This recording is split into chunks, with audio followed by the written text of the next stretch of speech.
I knew exactly where I was and what the situation was. There was no confusion in my mind.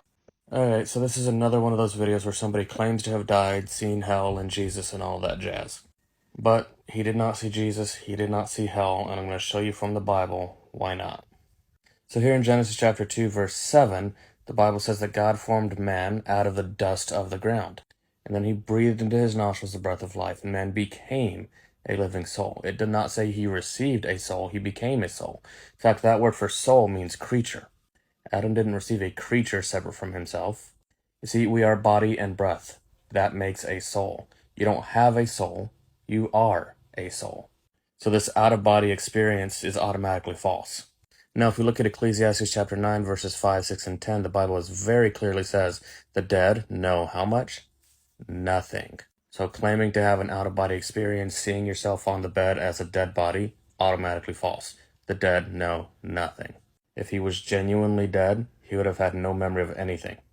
Because the dead know nothing, and there's no soul that goes off anywhere when you die.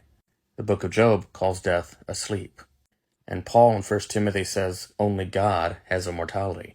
We are not naturally immortal. We don't have an immortal soul. Even in Psalm 13, the Bible calls death asleep. Jesus himself in John chapter 11 calls death asleep. Paul says in 1 Corinthians 15 that the righteous receive immortality at the second coming, and not a moment before. We're not immortal now. We don't have an immortal soul.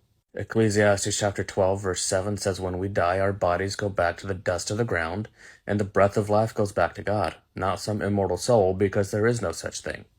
Now as for the part about eternal hell, there is no such thing as eternal hell. Hell is not burning right now.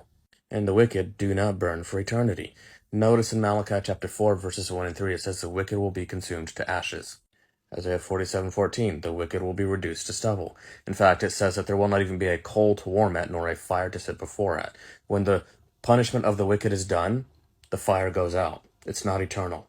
Jesus says that you don't get your reward until the end of time. The righteous don't get immortality until Jesus returns. The wicked don't receive their punishment in the lake of fire until the very end of time. The book of Revelation says after the millennium. Here in Psalm 37:20, the Bible says the wicked will consume away.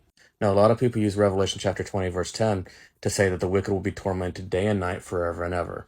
But we have to let the Bible explain itself. In verse 9, it says, devoured them.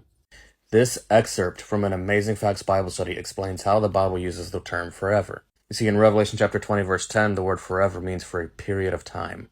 In connection with humanity, the Bible uses the term forever until the event is done. For example, Samuel was to serve forever, but he's dead. There is no immortal soul, and hell does not burn for eternity.